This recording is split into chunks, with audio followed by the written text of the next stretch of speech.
सरकार पर आज पूरे राज्य की निगाह है, पूरे राज्य की निगाह है।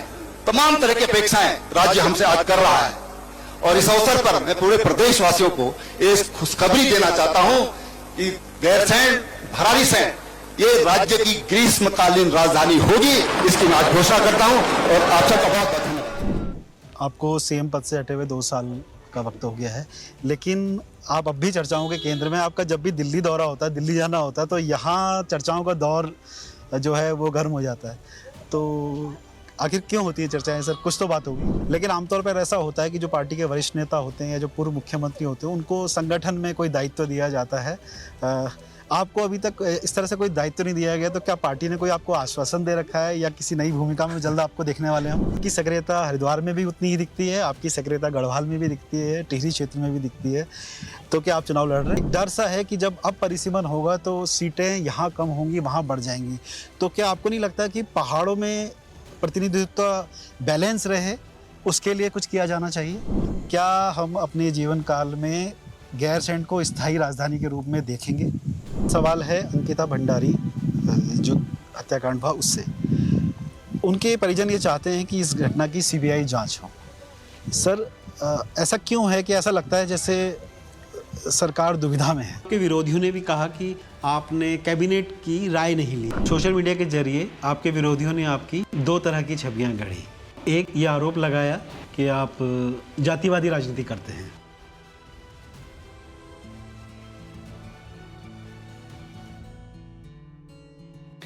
नमस्कार, आप देख रहे हैं तीरंदाज लाइव और मैं हूं अर्जुन। आज हम गैरसैंण में हैं। ये गैरसैंण भराड़ीसैंण जगह है और मेरे पीछे आप जो खूबसूरत इमारत देख रहे हैं वो हमारा विधानसभा भवन है और ये उत्तराखंड की ग्रीष्मकालीन राजधानी है। और आज से हम एक अपना खास शो शुरू कर रहे हैं, प्योर पॉलिटिक्स, और जिसके पहले गेस्ट हैं उत्तराखंड के पूर्व मुख्यमंत्री त्रिवेंद्र सिंह रावत जी।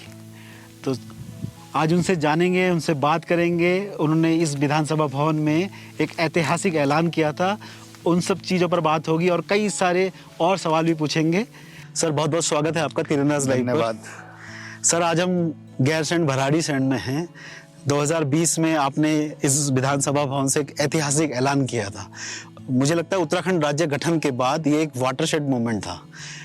उसके बाद ये उम्मीद जगी थी कि बहुत सारे परिवर्तन होंगे पहाड़ों पर। क्या ऐसा हुआ? अब देखिए, जो लोगों के लंबे समय से जो प्रतीक्षा थी, मैं कहूँ कि राज्य निर्माण से पहले कि गैरसैंण को राजधानी बनाया जाना चाहिए, बल्कि लोगों ने इसका नाम चंद्रनगर भी रखा, चंद्र सिंह गढ़वाली जी के नाम से जी। तो उस दिशा में एक कदम हमने आगे बढ़े कि हमने इसको ग्रीष्मकालीन राजधानी घोषित किया और वो सौभाग्य मुझे प्रदान किया गया, या मुझे ये कहूँ कि मुझे वो सौभाग्य प्राप्त हुआ। और ये केवल भराड़ीसैंण गैरसैंण नहीं, बल्कि राजधानी क्षेत्र की हमने बात की थी, ताकि एक जो विकास है उसका एक दायरा, बड़ा दायरा हो जी। और यही सोच करके गैरसैंण को ग्रीष्मकालीन राजधानी घोषित किया गया था। मैं समझता हूँ कि ये कोई एक ऐतिहासिक कदम था जी। एक ऐतिहासिक कदम है और उसका उत्तराखंड राज्य के भविष्य पर एक दूरगामी परिणाम होगा, या मैं कहूँ कि उसकी जो छाया है, उसकी प्रतिछाया है, वो दीर्घ काल तक इस राज्य के निर्णयों को प्रभावित करेगी। जी। सर, जब ये ऐलान हुआ उसके बाद आपने यहाँ बहुत सारी योजनाओं की भी शुरुआत की। उसके बाद लेकिन सर, क्या हुआ कि ऐसा लग रहा है जैसे कि समय बीता और धीरे धीरे योजनाएं थोड़ा शिथिल पड़ गई है, जैसे उसमें काम नहीं हो रहा है। और कई बार ऐसा होता है, हम जब सुनते हैं कि जब यहाँ सत्र होता है तो कई नेता कहते हैं कि वहाँ ठंड बहुत है। तो सर, ये थोड़ा सा नहीं लगता है? देखिए, ये हिमालयी प्रदेश है, पर्वतीय प्रदेश है, तो ठंडा तो यहाँ पर्वतीय प्रदेश तो ठंडा तो हो गई जी, लेकिन ठंडे राज्यों में कुछ नहीं होता या ठंड के कारण कुछ नहीं हो सकता तो गलत बात है जी। दुनिया के ऐसे कई देश हैं जिनमें 6 महीना अंधियारा रहता है जी। और लोग अपने घरों के अंदर ही 6 महीना काम करते हैं।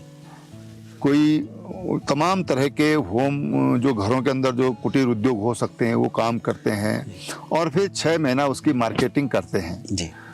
तो यहाँ तो भगवान की दया से 24 घंटे में पर्याप्त सूर्योदय होता है, पर्याप्त सूर्य की रोशनी मिलती है जी और इतनी खूबसूरत यहाँ की क्लाइमेट है, इतनी स्वास्थ्यप्रद है कि दुनिया यहाँ आना चाहती है। जी।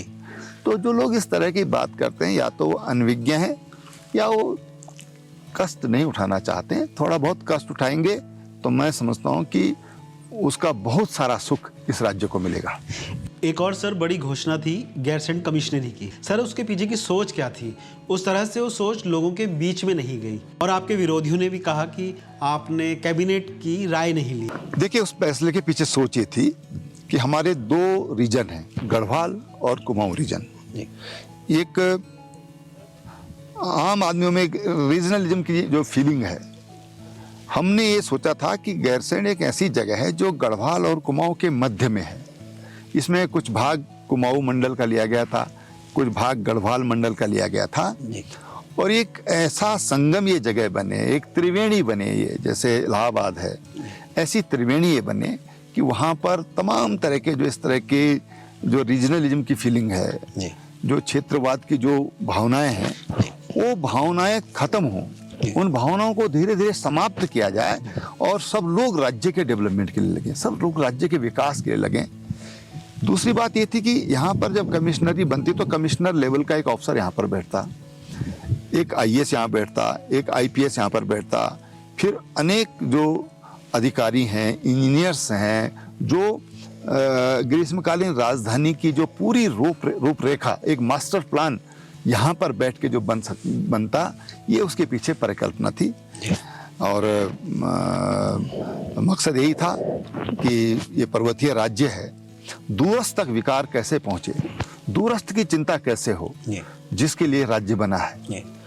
तो ये संक्षिप्त में कहूँगा तो मैं यही उसका मुख्य वजह थी। सर पहाड़ जो है आज भी जो उसकी अपनी पीड़ाएं हैं वो अभी बनी हुई हैं। पलायन अभी भी हमारे लिए बहुत सारी चीजें हैं जिस पर काम होना है। हेल्थ सेक्टर बहुत ज़्यादा हमारा जो सबसे ज़्यादा प्रभावित है वो हेल्थ सेक्टर, उसमें जितना काम हो सकता है और तमाम कोशिशों के बाद भी जो है ना तो डॉक्टर पहाड़ चढ़ रहे हैं ना, और हमारे जो हॉस्पिटल्स भी हैं वो एक तरह से आप कह सकते हैं कि वो रेफर सेंटर बन के रह गए। सर कष्ट होता है। देखिए, जब मैं उत्तराखंड राज्य का मुख्यमंत्री बना था तो यहाँ पर 1000 से कम डॉक्टर थे और 4 साल के मुख्यमंत्रित्व काल में लगभग यहाँ पर 2500 डॉक्टर्स की नियुक्ति हो चुकी थी। लेकिन कुछ तो व्यवहारिक कारण है। व्यवहारिक कारण ये कि जो हमारे विशेषज्ञ डॉक्टर हैं वो यहाँ पर आना चाहते नहीं हैं। वो यहाँ पर उनको लगता है कि भाई हमारे लिए इस तरह के जो केसेज हैं मिलेंगे नहीं मिलेंगे, उनका जो स्पेशलाइजेशन जो उन्होंने किया है उसके लिए कितना उनको केसेज मिलेंगे। तो उनको लगता है कहीं हम जो हमने अध्ययन किया है कहीं वो भी ना हम भूल जाएं। ये भी एक कारण है इसको मुझे लगता है कम लोग समझेंगे, लेकिन ये भी एक कारण है कि यहाँ पर जो नंबर ऑफ पेशेंट्स हैं वो बहुत कम है और उसके कारण उनको लगता है कि भाई हमने जो स्किल हमने प्राप्त किया है वो स्किल हमारा कहीं बेकार ना चला जाए। कुछ कारण उनको तकलीफ भी है, उनको लगता है भाई इतने कष्ट में कौन रहेगा, आधी जिंदगी तो स्पेशलाइजेशन में बीत जाती है और फिर आधी जीवन बचता है उनके लिए। तो उनको लगता है, फिर कुछ कारण जैसे शैक्षिक कारण है, उनको लगता है कि भाई बच्चों की पढ़ाई का क्या होगा।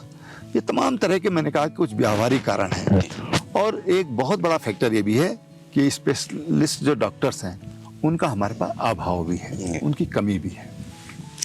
आप उत्तराखंड में दूसरे सबसे ज़्यादा लंबे समय तक मुख्यमंत्री पद का दायित्व आपने संभाला। आपकी एक छवि थी सख्त प्रशासक की और ये दबे पांव जब भी कई सारे हम विभागों में जाते हैं तो वहाँ लोग ये कहते भी हैं कि आपके टाइम पर ज़्यादा चीज़ें बेहतर थी। तो सर अब भी आपकी पार्टी की सरकार है तो ऐसा क्या बदल गया है, क्यों वो चीज़ें लोग उस तरह से नहीं कहते हैं जो एक आपके बारे में कहा जाता था, आपके कार्यकाल की बात करते हैं। देखिए, कुछ चीज़ें ऐसी होती हैं कि वो व्यक्तियों के व्यवहार पर, व्यक्तियों के स्वभाव पर, व्यक्तियों के कैरेक्टर पर भी निर्भर करती हैं और हर व्यक्ति का नेचर एक जैसा नहीं होता, उसमें अंतर होता है। और इसलिए पार्टी का विचार एक अपनी जगह है, लेकिन उस पर लीडर कौन बैठा है, कप्तान कौन बैठा है, उसका भी एक असर होता है। जी। तो एक मैं समझता हूँ कि एक सामान्य सी बात है कि जब नेतृत्व बदलता है तो काम की पद्धति में भी अंतर होता है, काम की गति में भी अंतर आता है, और तमाम तरह के जो अन्य प्रभाव जो होते हैं वो भी कहीं ना कहीं उससे असर डालते हैं। एक सर, आपके कार्यकाल की जो योजनाएं हैं उनका कहीं ना कहीं सेंटर पहाड़ था। हम लोग मानते हैं कि उत्तराखंड आंदोलन जिसमें महिलाओं ने बढ़कर हिस्सा लिया, जिसके बाद राज्य हमें मिला, उसके बाद आपने महिलाओं को भूमिधरी का अधिकार दिया, घसियारी कल्याण योजना, ग्रोथ सेंटर जिसमें बहुत सारी महिला स्वयं सहायता समूह से जुड़ी हुई हैं, कई योजनाएं हैं, होम स्टे है, वो स्वरोजगार योजना है, ऐसी तमाम योजनाएं हैं जो आपके कार्यकाल में आई, फिर भी आपको समय से पहले जाना पड़ा। तो सर, कारण कभी सामने नहीं आया, क्या वजह रही हो? देखिए, कारण तो मैं भी नहीं जानता हूँ, और ये सवाल मुझसे लगातार पूछते भी हैं और पब्लिक भी पूछती है जी कि रावत जी आखिर कारण क्या था। जी। तो कारण तो मुझे मालूम नहीं, मैं तो केवल सिंपल इतना कह सकता हूँ कि हो सकता है कि मुझे अच्छी राजनीति करनी नहीं आती होगी, शायद, जो मुझे लगता है। जी। बाकी मेरे समझ में कोई कारण नहीं आता। सर, टीस तो होती होगी। ऐसा है कि एवरेस्ट पर लोग चढ़ना चाहते हैं, लेकिन घर कोई नहीं बनाना चाहता, अस्थायी निवास नहीं हो सकता वहाँ। जी। ऐसी मुख्यमंत्री कुर्सी भी है, स्थायी नहीं हो सकती है। तो मुझे 4 साल का मौका मिला, मेरी पार्टी ने मुझे मौका दिया, मेरे नेतृत्व ने, प्रधानमंत्री जी ने मुझे मौका दिया, तो मैं समझता हूँ वही मेरे लिए एक बड़ा सौभाग्य का विषय है कि मुझे कुछ दिन राज्य की सेवा करने का मौका मिला, राज्य की जिम्मेदारी निभाने का मौका मिला। सर, आज के दौर की राजनीति में सोशल मीडिया का बहुत इम्पोर्टेंट रोल रहा है, आपके खिलाफ बहुत अलग परसेप्शन बनाया गया। देखिए, मैंने एक कोशिश की कि मैं अपने कामों से जवाब दूं, जी, बातों से नहीं। जी मेरा स्लोगन भी यही था कि बातें कम, काम ज्यादा, जी। और उसी पर मैं फोकस रहा। मुझे लगा कि जो नकारात्मक लोग हैं उनको अपना काम करने दीजिए, जी। मुझे मौका मिला है कि मैं राज्य के लिए कुछ करूं, वो मैंने करने का प्रयास किया। जो आपने घसियारी कल्याण योजना कही, जी। मेरा मकसद ये है कि महिलाओं के सिर से घास का बोझ ये हटना चाहिए। लकड़ी का बोझ प्रधानमंत्री जी ने हटा दिया, जी। ठीक है ना, गैस का बोझ प्रधानमंत्री जी ने हटा दिया है, स्वास्थ्य के लिए हम आयुष्मान योजना ले आए, हर परिवार, हर घर को शिक्षा, उसके लिए प्रधानमंत्री अटल बिहारी वाजपेयी जी सबके लिए शिक्षा कार्यक्रम लाए। एक जो बोझ है घास का पीठ पर जो ढोने का जो काम हमारी बहनें, बेटियां, जो बहुएं कर रही हैं, ये भी खत्म होना चाहिए और उनकी एनर्जी अच्छे काम में लगनी चाहिए। जी। चाहे महिलाओं के लिए जो हमने 5 लाख रुपए तक का समूहों के लिए ब्याज मुक्त ऋण किया, जी। या किसानों के लिए ब्याज मुक्त ऋण किया, उसके पीछे यही मकसद था। सोलर एनर्जी के पीछे भी था कि हमारे खेत खाली हो रहे हैं, इन खाली खेतों में हम सोलर फार्मिंग नाम दिया था, मैंने उसको फार्मिंग नाम दिया था कि हम सोलर फार्मिंग इनमें करें। तो तमाम जो बेरोजगारी है राज्य की और जो एनर्जी हमारी वेस्ट हो रही है, जिसका हम और दूसरे कामों में बेहतर इस्तेमाल कर सकते हैं, ये इन योजनाओं के पीछे मकसद था। और एक शुरुआत हुई है वो काफ़ी हद तक। मैं भी उत्तरकाशी जनपद में गया था, तो वहाँ लोगों ने कहा कि आज हमको 2 रुपए किलो घास मिल रहा है, पैक्ड घास मिल रहा है, तो उससे पशुओं का दूध भी बढ़ेगा और लोगों की इनकम भी बढ़ेगी और माँ पिता बच्चों के पर ज़्यादा फोकस कर पाएंगे ताकि हमारा भविष्य ठीक हो सके। लेकिन सर, बात घूमकर फिर वहीं आती है। सोशल मीडिया के जरिए आपके विरोधियों ने आपकी 2 तरह की छवियां गढ़ी। एक, ये आरोप लगाया कि आप जातिवादी राजनीति करते हैं, और दूसरा ये, आप मंत्रियों को साथ लेकर नहीं चलते हैं। क्यों काउंटर नहीं किया इस तरह के आरोपों को? नहीं, देखिए, ऐसा है, मैंने कहा ना कि मैंने ये कोशिश की है कि मेरे कार्यों से मेरी पहचान हो। जी। जो निर्णय हमने लिए वो जनहित के थे या नहीं थे, जी। एक तो ये महत्वपूर्ण कारण था। दूसरी बात, जो लोग जातिवाद का या अन्य आरोप लगाते हैं, उनसे मैं केवल यही कहना चाहता हूँ कि अपनी आंखें खोलो, जी। अपने चक्षुओं को खोलिए, जी। और देखिए क्या ऐसा उन्होंने जो आरोप लगाए वो सही है।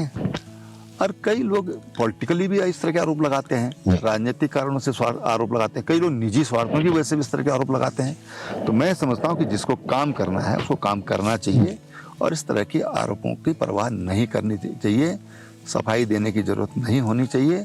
अपना काम करिए, बेहतर काम करिए। ये कुर्सी हमेशा किसी की रहने वाली नहीं है। एक और फैसला सर जिसको लेकर बड़ा हो हल्ला हुआ, देवस्थानम बोर्ड वाला। आज जब चारधाम यात्रा पीक पर होती है तो अव्यवस्थाएं हैं वहां पर, वो दिखती भी है। मैं खुद भी बद्रीनाथ गया था, मैंने वो चीजें देखी, महसूस की। क्या आप आज भी अपने स्टैंड पर कायम है उसको लेकर? बिल्कुल मैं स्टैंड पर कायम हूँ। हमने बहुत सोच समझ करके, पूरी कैबिनेट ने उन्होंने लिया था और बहुत अध्ययन करने के बाद लिया था। अब आज आप किसी भी देवस्थानम जहाँ भी ट्रस्ट हैं, बोर्ड हैं, वहाँ पर आप देख लीजिए, वहाँ की व्यवस्थाएं देख लीजिए। वहाँ पर बोर्ड के बाद या ट्रस्ट बनने के बाद वहाँ पर श्रद्धालुओं की संख्या देखिए आप, उनकी सुविधाएं देखिए आप, और उनके द्वारा जो आय हो रही है उसको देखिए आप। कितनी बड़ी इनकम, 400 करोड़ रुपया एक मंदिर है वैष्णो देवी का, और 400 करोड़ रुपया उसका रेवेन्यू जनरेट कर रहे हैं। वो इंजीनियरिंग कॉलेज चला रहे हैं, मेडिकल कॉलेज की तैयारी कर रहे हैं। आप शिरडी में जाइए, आप किसी भी जगह जाइए, अब दूर मत जाइए, अल्मोड़ा में जागेश्वर में ट्रस्ट बनाया जी। और आज उस ट्रस्ट की इनकम देख लीजिए। आज वो विद्यालय रन कर रहा है। देहरादून में हनोल का मंदिर है, हनोल मंदिर छोटा सा मंदिर है, और जो देवता हैं वो भी एक क्षेत्र विशेष का ही ज़्यादा उसमें श्रद्धालुओं की संख्या वहाँ पर है। आज उनके पास 3 करोड़ की एफडी पड़ी हुई है जी। और तमाम डेवलपमेंट के काम उन्होंने वहाँ पर यात्रियों के लिए किए हैं। तो मैंने जो भी निर्णय लिया या मेरी कैबिनेट ने जो भी निर्णय लिया था देवस्थानम बोर्ड का, वो बहुत सोच समझ के लिया था। और आने वाली जो चुनौतियां जो हमको दिखती हैं, हो सकता है कुछ लोगों को नहीं दिखती होंगी निजी स्वार्थों के कारण, उसके लिए देवस्थानम बोर्ड का गठन किया गया था। आपने हक हकदारियों को बार बार भरोसा दिलाया जब ये सारा मुद्दा चल रहा था कि आपके हितों का ध्यान रखा जाएगा, उसके बावजूद इतना मुखर विरोध हुआ। नहीं, देखिए, हो सकता है कि हमको समझा पाने में सफल ना हो पाए, उनको हम समझा नहीं पाए। दूसरा कुछ निजी कारण भी लोगों के लगते हैं। कई लोगों का तो ये था कि भाई हमको बोर्ड में मेंबर बना दीजिए, हम आपके साथ आ जाते हैं। तो हम किसी को लालच दे करके, स्वार्थ दे करके हम उसको नहीं जोड़ना चाहते थे। तो कुछ निजी कारण भी हो सकते हैं लोगों के, कुछ गफलत भी हो सकती है, और कुछ जानबूझकर भी हो सकता है। कुछ हमारी तरफ से ये भी हो सकता है कि हम लोग समझा ना पाए हों। लेकिन कुल मिलाकर और प्रदेश के हित में, और प्रदेश हित नहीं जो देश भर के विदेशी श्रद्धालु आज चार धाम में उत्तराखंड में आते हैं, उन सब की सुविधा की दृष्टि से बोर्ड का गठन किया गया था। सर, हम गैरसैंण में हैं, यहाँ पानी की किल्लत थी, उसके लिए आपने एक बड़ा अच्छा यहाँ पर योजना की थी, और एक और योजना आपने अपने समय में 1 रुपए में पानी का कनेक्शन देने की एक घोषणा की थी। देखिए, हमारे प्रधानमंत्री जी ने कहा कि भाई हम हर घर को नल देंगे, पर्सनल नल देंगे और जल देंगे जी, शुद्ध जल देंगे। अब जो कनेक्शन का जो चार्ज होता है वो काफ़ी होता है, 3,000 रुपये, 4,000 रुपये, 5,000 रुपये। अब आम आदमी की स्थिति ये नहीं है। जो गरीब लोग हैं वो 3-4 हज़ार रुपये कनेक्शन के लिए नहीं दे सकते हैं, 5,000 रुपये कनेक्शन के लिए नहीं दे सकते हैं। तो मुझे लगा कि हमको अपने प्रधानमंत्री जी ने जो एक सपना है उनका कि हर घर को शुद्ध जल मिले, तो उसको हम कैसे पूरा करें। तो हमने कहा ठीक है, आप 1 रुपये, वो भी टोकन के रूप में, कि आप 1 रुपया दीजिए, हम आपको पानी का कनेक्शन देंगे। उसको ये भी ना लगे कि मैं बिल्कुल फ्री में हूँ, और उसको फ्री जैसा उसको कनेक्शन भी मिल जाए। तो ये उसके पीछे योजना थी, और वो बहुत सफल योजना रही है।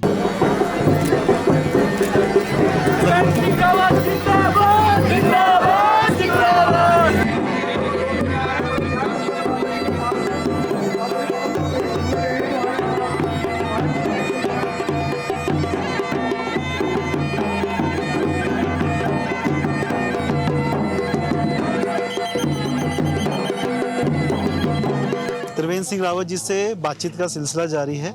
सर, जब हम गैरसैंण आ रहे थे तो हमने रास्ते में बहुत सारी महिलाओं को घास लाते हुए देखा। घसियारी कल्याण योजना जो थी वो इतनी अच्छी योजना थी, लेकिन जितना शायद उसका प्रचार प्रसार होना चाहिए उतना नहीं हो पाया। तो आपको नहीं लगता कि इसको और ज़्यादा प्रचारित करने की ज़रूरत है? देखिए, घसियारी कल्याण योजना का जो लाभ है, चाहे सीमित ही मात्रा में है, लेकिन मिल रहा है लोगों को, और दूरस्थ क्षेत्रों में मिल रहा है। और घसियारी कल्याण योजना एक ऐसी योजना है जो हम अपनी बेटियों के सिर से, बहुओं के सिर से घास का जो बोझ है और जो थोड़े से घास के लिए कई घंटा वो अपना, मैं कहूँगा, वेस्ट करती हैं, वो समय को बचा करके और किसी अच्छे काम में उस एनर्जी को लगाना, ये घसियारी कल्याण योजना का मकसद था। पशुओं को अच्छा आहार मिले, क्योंकि जो घास जो पशुओं को दी जा रही घसियारी कल्याण योजना में, वो मक्की है एक तरह की, और उसमें प्रोटीन की मात्रा बहुत ज़्यादा है। उससे पशुओं का दूध भी बढ़ता है। दूसरी उसकी खासियत यह है कि एक बार अगर आपने उसका बंडल बना लिया तो वो फिर, अंग्रेजी में साइलेज बोलते हैं या चटनी समझ लीजिए आप, अगर हम अपनी देसी भाषा में बोलें तो 3 साल तक वो ख़राब नहीं होता है। और एक बार अगर बंडल खुल जाता है तो फिर हम उसको 36 घंटे तक उसका इस्तेमाल कर सकते हैं। तो एक बेहतरीन योजना थी वो। दूसरा उसका मकसद ये था कि जो तमाम हमारी बेटियां, बहुएं जंगल में जाती हैं, बरसात में फिसलने से डेथ हो जाती है, चट्टान से गिरने से डेथ हो जाती है, जंगली जानवरों का अटैक होता है, सांप काट लेते हैं कई बार नदियों में बह जाती हैं घास के चक्कर में, तो उनका जो बहुमूल्य जीवन है वो भी सुरक्षित हो और उनका जो समय है वो बच्चों की देखभाल में लगे, बच्चों की पढ़ाई में लगे, या कुछ अपना वो हस्तशिल्प कोई करना चाहते हैं, अपना हाथ का कोई काम करना चाहते हैं, कोई पढ़ने वाली हैं वो पढ़ना चाहती हैं, रिसर्च वर्क करना चाहती हैं, तो उस काम में उनका समय लगे, ये उसके पीछे का मकसद था। सर, आपको सीएम पद से हटे हुए 2 साल का वक्त हो गया है, लेकिन आप अब भी चर्चाओं के केंद्र में। आपका जब भी दिल्ली दौरा होता है, दिल्ली जाना होता है, तो यहाँ चर्चाओं का दौर जो है वो गर्म हो जाता है। तो आखिर क्यों होती है चर्चाएं सर? कुछ तो बात होगी। नहीं, देखिए, अब चर्चाएं कई बार चर्चाओं का कारण नकारात्मक भी होता है, सकारात्मक भी होता है। तो ये राजनीति में चर्चा चलती रहनी चाहिए। इसका मतलब कहीं ना कहीं आपकी ओर जनता का और जो राजनीतिक लोग हैं उनका कहीं ना कहीं फोकस आपकी तरफ है। मैं उसका मतलब इतना ही समझता हूँ। जी सर, जब आपने पद छोड़ा था तब आपने उस समय कहा था कि पार्टी ने मुझे ये जिम्मेदारी दी और उसके बाद पार्टी ने कहा कि मैं ये जिम्मेदारी छोड़ दूं, इसलिए मैं पद छोड़ रहा हूं। लेकिन आमतौर पर ऐसा होता है कि जो पार्टी के वरिष्ठ नेता होते हैं या जो पूर्व मुख्यमंत्री होते हैं उनको संगठन में कोई दायित्व दिया जाता है। आपको अभी तक इस तरह से कोई दायित्व नहीं दिया गया, तो क्या पार्टी ने कोई आपको आश्वासन दे रखा है या किसी नई भूमिका में जल्द आपको देखने वाले हम? नहीं, देखो, पार्टी कोई आश्वासन नहीं देती जी, ठीक है। और ये भी कोई जरूरी नहीं है कि पूर्व मुख्यमंत्रियों को कोई ना कोई दायित्व दिया गया है। लेकिन हमारी पार्टी में जिम्मेदारी दी जाती है, दायित्व दिया जाता है। पार्टी जो भी दायित्व देती है, जो भी जिम्मेदारी देती है, उसको हम निभाते हैं पार्टी के कार्यकर्ता होने के नाते। और बेसिकली तो हर कोई, चाहे प्रधानमंत्री हों, चाहे मुख्यमंत्री हों, चाहे पार्टी के अध्यक्ष हों, संगठन के लोग हों, बेसिकली सब पार्टी के सिपाही हैं, पार्टी के कार्यकर्ता हैं। पार्टी जो भी आदेश करता है उसके अनुसार काम करते हैं। एक चर्चा जो इस समय सबसे ज़्यादा तेज है, क्योंकि अब लोकसभा चुनाव पास में है और ये चर्चाएं हैं कि आप चुनाव लड़ने वाले हैं। आपकी सक्रियता हरिद्वार में भी उतनी ही दिखती है, आपकी सक्रियता गढ़वाल में भी दिखती है, टिहरी क्षेत्र में भी दिखती है। तो क्या आप चुनाव लड़ रहे हैं? नहीं, मैं तो अल्मोड़ा भी जाता हूँ, नैनीताल भी जाता हूँ जी, क्योंकि पार्टी ने मुझे एक मौका दिया। पहले संगठन मंत्री के नाते मैंने पूरे प्रदेश में काम किया है और लंबे समय तक किया है। मुख्यमंत्री के नाते मैंने काम किया, मंत्री के नाते काम किया, विधायक के नाते मैंने काम किया है। तो सब जगह कार्यकर्ताओं का स्नेह प्रेम है। और कार्यकर्ता कहते हैं, अपनी मनोभावना कहते हैं कि साहब यहाँ से आपको चुनाव लड़ना चाहिए, यहाँ से चुनाव लड़ना चाहिए। लेकिन फिर मैं वही बात दोहराऊंगा, ये दायित्व है, पार्टी देती है तो हम उसको निभाते हैं। सर, जो एक सबसे इम्पोर्टेंट मुद्दा अब जो हम लोगों के सामने है वो ये है कि पहाड़ी क्षेत्रों से आबादी पलायन कर रही है, मैदानी क्षेत्रों में जा रही है, वहाँ सेटल हो रही है, वहाँ पर जनसंख्या घनत्व तो बहुत बढ़ गया है। और इस तरह की भी एक डर सा है कि जब अब परिसीमन होगा तो सीटें यहाँ कम होंगी, वहाँ बढ़ जाएंगी। तो क्या आपको नहीं लगता कि पहाड़ों में प्रतिनिधित्व बैलेंस रहे, उसके लिए कुछ किया जाना चाहिए? बहुत ही महत्वपूर्ण और आने वाले जो भविष्य है इस उत्तराखंड राज्य का, उसकी दृष्टि से बहुत महत्वपूर्ण सवाल आपने उठाया है कि परिसीमन होगा, पलायन हुआ है, तो सीटें या जनप्रतिनिधित्व ये कहीं कम ना हो जाए, ये सवाल मेरे ख्याल से आपका है। पहली बात तो मैं कहना चाहता हूँ कि जो संवैधानिक व्यवस्था है उसमें 10% पॉपुलेशन कम ज़्यादा हो सकती है। और लेकिन ऐसा भी नहीं है, हिमाचल में कुछ सीटें ऐसी कि जो आज भी जैसे लाहौल स्पीति है 26,000 वोटों पर वो विधानसभा है, ऐसी नॉर्थ ईस्ट में भी हैं। तो उसके लिए हमारे लोगों को अवेयर होना पड़ेगा, जागरूक होना पड़ेगा। और सबसे पहली बात जो नीति नियंता हैं उनको ये समझना पड़ेगा कि ये पर्वतीय प्रदेश है, उत्तराखंड राज्य बना है तो पर्वतीय प्रदेश बना है, यहाँ के पर्वतीय हालातों को देख के राज्य निर्माण किया गया है। अगर वो दृष्टि सामने रहेगी कि आखिर भाई ये राज्य बना किसके लिए, इस राज्य के लिए जो बलिदान किया किसने बलिदान किया, किसकी ये डिमांड थी और क्यों ये राज्य बना, तो मैं समझता हूँ कि ये जो जनप्रतिनिधित्व की जहाँ तक बात है उस पर बात की जा सकती है, उस पर बात की जा सकती है। केंद्रीय नेतृत्व से भी बात की जा सकती है, आयोग से भी बातचीत की जा सकती है कि नहीं भाई ये उत्तराखंड राज्य इसलिए बना था और इसलिए नहीं बना कि यहाँ का प्रतिनिधित्व आप और कम कर दीजिए। तो मैं समझता हूँ कि उसको लेकर के जितनी अवेयरनेस होगी, जितने लोग जागरूक होंगे, जितना लोग चिल्लाएंगे, हल्ला मचाएंगे, कुछ और जरूरत पड़ती तो वो करेंगे, तो तब हम राज्य का जो भविष्य है और राज्य निर्माण के पीछे की जो अवधारणा है उसको पूरा कर पाएंगे। और इसमें नई जनरेशन को इसको समझने की ज़रूरत है, नई जनरेशन को समझे। दूसरी बात, एक चीज़ मैं जो समझता हूँ मोटा मोटा, जो मुझे लगता है कि हम अगर बातचीत करें तो जो परिसीमन है ये परिसीमन हम जिलों के अंदर करें। जैसे चमोली जिले में आज 3 विधानसभा की सीटें हैं, तो भाई यहीं पर अगर बैलेंस्ड अगर गड़बड़ हो रहा है तो हम उसको थोड़ा सा उसको बैलेंस कर दें। कहीं पर बहुत ज़्यादा है, कहीं पर बहुत अंतर है, जैसे देहरादून में है या शहरी क्षेत्रों में 2-2 लाख वोट भी हैं और 1-1 लाख वोट भी हैं, तो हम उन दोनों सीटों को मिला करके और उसमें जिसमें 2 लाख है उसको 1.5 लाख कर सकते हैं। तो इस ढंग से पहाड़ी क्षेत्रों में भी हम इसको, जो हमारी जो जिले हैं उनको एक इकाई जो हमारी प्रशासनिक इकाई है उसको मान करके और उसी के अंदर अगर परिसीमन करते हैं तो ये हो सकता है। और उस पर हम लोगों को थोड़ा सा अवेयरनेस भी करनी पड़ेगी, जागरूक भी होनी पड़ेगी और जनता को खड़ा होना पड़ेगा। केवल कुछ लोगों के कहने से ये काम होने वाला नहीं है, जनता को खड़ा होना पड़ेगा। जनता खड़ी होगी तो मैं समझता हूँ कि निश्चित रूप से जो आयोग है वो इस ओर अपना ध्यान आकर्षित देगा। अभी हम सर भराड़ी सैंड में थे, विधानसभा जब आपसे बात हो रही थी तो उस समय एक मुझे आपका बयान बार बार याद आ रहा था। आपने कहा था, जब आपने ग्रीष्मकालीन राजधानी का ऐलान किया था तो आपने कहा था गैरसैंण पहाड़ की आकांक्षाओं का प्रतिबिंब है।